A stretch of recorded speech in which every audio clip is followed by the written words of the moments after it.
Are you serious?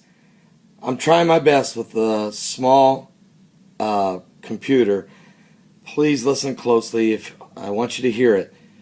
Vice President Joe Biden discussing his and the Obama administration's plan for a new world order.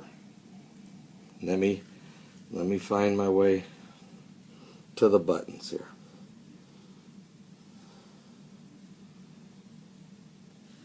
Better than almost anyone, you understand, almost better than anyone, the sheer potential this global economy affords the United States of America. And you are well aware of the challenges as well. This is a familiar story. In the post-war era, post-World War II era, we faced a slightly different set of challenges. As the global economy reemerged from the destructions of war, we knew that institutions and rules were needed to navigate through this new world order. And because our parents and grandparents were wise and because they were committed, we did what we've always done best. We exercised our global leadership. We were the driving force behind the creation of the World Bank, the International Monetary Fund, as well as the GATT, as well as the World Trade Organization, the architecture for the global economic system.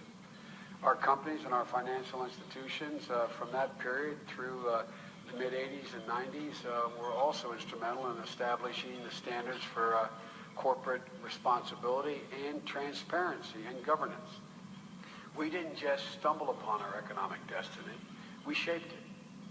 We shaped our economic destiny. And now we have to reshape it. It's a different world. All's changed. In the last decade, all's changed in terms of the globalization of the world economy, in terms of the rules of the road, or lack of the rules of the road, in terms of watching emerging nations trying to figure out where they fit and how we fit relative to them, and so on.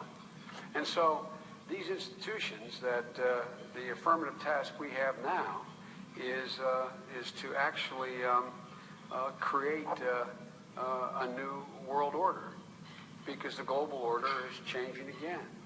And the institutions and the rules that worked so well in the post-World War II era for decades, they need to be strengthened.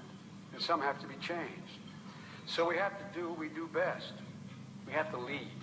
We have to lead. We have to update the global rules of the road. We have to do it in a way that maximizes benefits for everyone, because obviously it's overwhelmingly in our interest. This is not a zero-sum game. It's overwhelmingly in our interest that China prosper, that Mongolia prosper, that nations big and large, east and west, in Latin America and in Africa prosper.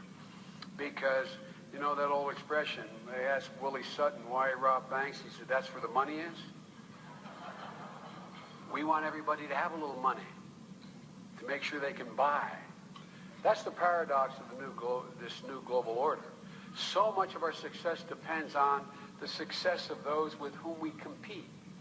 That's the challenge the President and I and the entire administration take very seriously. It's been the center of our economic philosophy from the day we took office. Because everybody has to understand, you want to play on the world stage, you got to play by the rules. That's why I'm so optimistic about our future. Because I believe in the 21st century, the true wealth of a nation is found in the creative mind of its people and their ability to innovate, to develop technologies that not only spawn new products, but entire new industries.